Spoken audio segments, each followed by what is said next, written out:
welcome back to our discussion today about anti-aging research and skin conditions overall.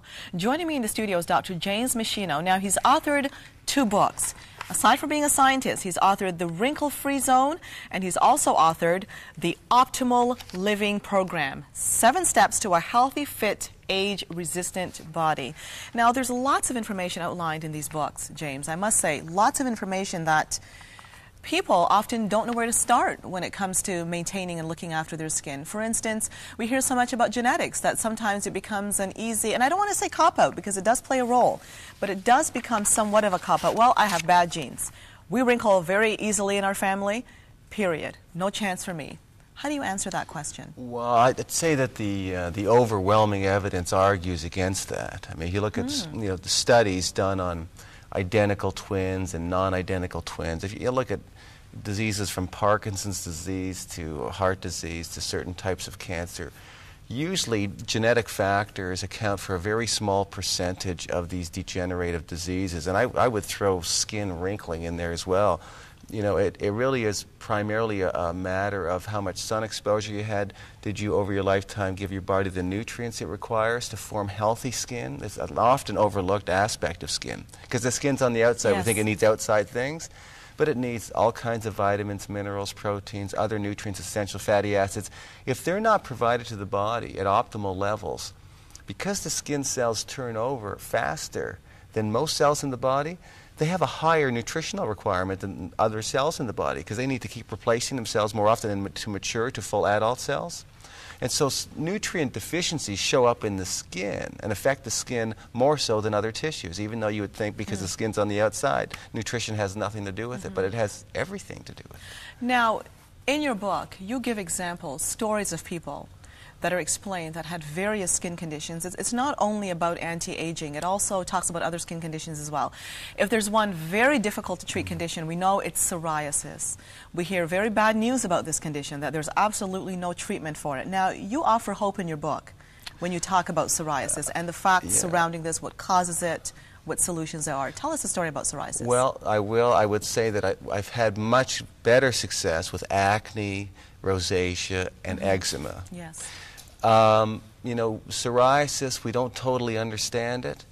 We just know the cells are like a runaway train. They're dividing at a rate that's extremely fast, and they're very inflamed, and there's genetic factors, there could be hormonal factors, and no one's really nailed it down, and I'm not the one that's found a cure, I can guarantee you, but I have seen success in certain cases where individuals follow the dietary recommendations that I make in the Wrinkle-Free Zone, and then used some nutritional supplements that help to tone down these immune inflammatory reactions in the body. Some of psoriasis seems to be driven by the immune system acting in an abnormal way. And sometimes by getting some of the impurities out of the bloodstream and getting the immune system better regulated, certain cases of psoriasis are greatly reduced. Just from one person to the next, I can't predict who it's going to help and who isn't. Whereas with acne and rosacea and eczema, the results are so good that I really push people to follow the recommendations for those things. For psoriasis, I'm honest with them and I say, you know, you really should try this approach for probably 60 days and see if it has an impact. And in a certain percentage of cases, you actually see quite a dramatic reduction and people are just thrilled. Except it's a tough one, and I can't always guarantee it's going to work for you. Well, the thing about psoriasis, too, it's difficult in the sense that more sun helps people who suffer with psoriasis. But at the same time, we know about the damaging effects of the sun. How do you balance this? Well, for psoriasis sufferers, they're in a difficult situation. You know, that more sunlight increases vitamin D in the skin, and vitamin D slows down the rate of cell division, seems to help their condition. But at the same time, ultraviolet light is doing damage to the cells in the surrounding area. Is it in the long term going to increase their risk of cancer and photoaging? It may. But it's like taking any other medication or going in for any kind of surgery, having any type of treatment done to you. There's there's the risk to benefit profile. For that person with psoriasis, they know the emotional stress they're under and how they're feeling about it. To them, it might be worth some of the risk in order to derive a benefit. So each individual has to make their decision. Talk about oil of oregano in your book as well as a topical treatment for psoriasis. I do, because Cass Ingram, and I didn't know this until I met with Cass. I know he's been on your show a number of times. Yes, he has. And, you know, he's so bent on his oil of oregano. I said, you know, come on, Cass, you know, it can't kill every germ, you know, known to mankind. He said, well, it kills a lot of them.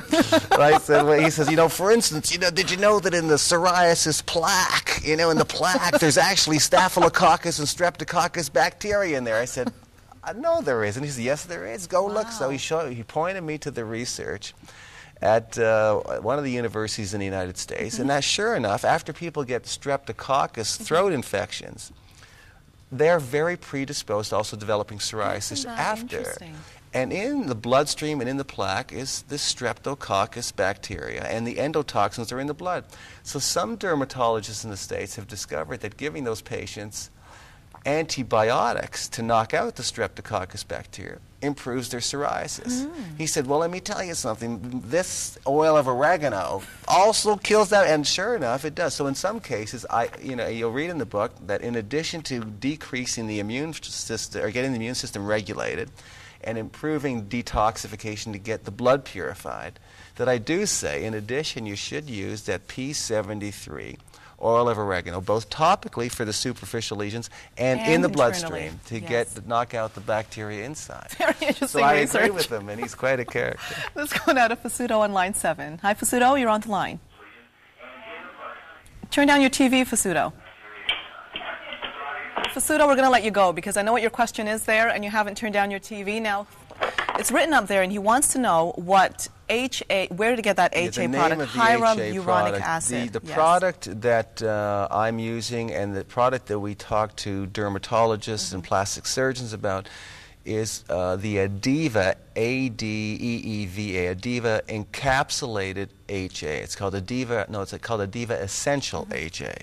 So if you just go to that website, the Adeva website, or phone the number I think that's on the screen from time to time, they can direct you to somewhere in your vicinity that will have it. Okay. Let's go now to Terry on line 4. Hi, Terry, you're on the line. Hi. 8 years ago now, I was diagnosed with thyroid cancer, which required external beam radiation in the neck area. So I'm going to be 45 next month. And I do have good genes, so I don't have many wrinkles, but my neck looks much older than I am. That's a good point. And it looks so, it's as if instead of just having the sun hitting your skin, imagine what an X-ray machine could do to cause free radical damage, which just proves the point that free radicals, because X-rays cause free radicals, not just in the skin, but all the way through. That ultraviolet light causes free radicals, X-rays cause free radicals, and it'll cause wrinkling and advanced skin aging, and that's primarily where it comes from. Once you get to that much wrinkling and damage, then using HA on the skin and using the biopeptide that I talked about on the skin superficially may be useful, along with some of the nutritional support that I talk about in the book. If it doesn't work, then it might be a case for a plastic surgeon just to tighten things up in the one area. I'm amazed, though, in your book, all of the things that vitamin C can do. You also talk about vitamin E as well. Can you explain those two? I can. Vitamin C, you touched on it. It does so many things. It helps the skin build collagen. It is an antioxidant, so just like putting that lemon juice on the flesh of the apple, slowing down the rate at which it turns brown, by decreasing free radical damage, vitamin C inside our body slows down the rate at which we rot. We call that aging, but it's really rotting. People say, well, you're looking older. No, I'm rotting, just like the apple. And so the idea is to try to slow down the rate at which we rot, the rate at which we age on the outside and on the inside. And vitamin C plays a big role, so does vitamin E. So vitamin C can quench free radicals in a certain part of the body or around the different cells, and vitamin E has its own specialized area where it's quenching free radicals. So they work hand in hand. along with selenium, lycopene, lutein, beta-carotene, vitamin A, coenzyme Q10.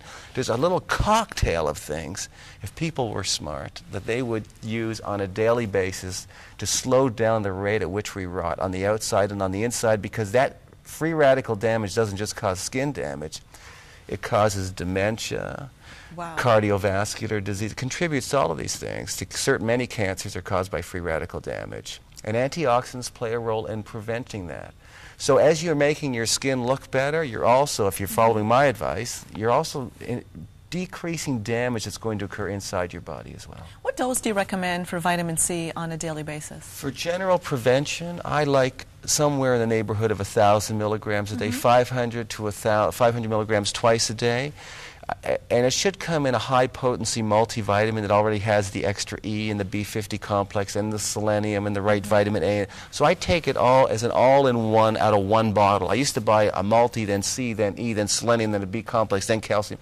But if you can get it all in a proper high-potency multivitamin, it makes it, you get much better patient compliance. They say, oh, one bottle, I can live with that. Okay, and we're going to go for a break now. Today we're talking about anti-aging and other skin conditions with Dr. James Meschino, a very well-known scientist and researcher in this field. We'll be back after this to take your phone calls. Stay tuned.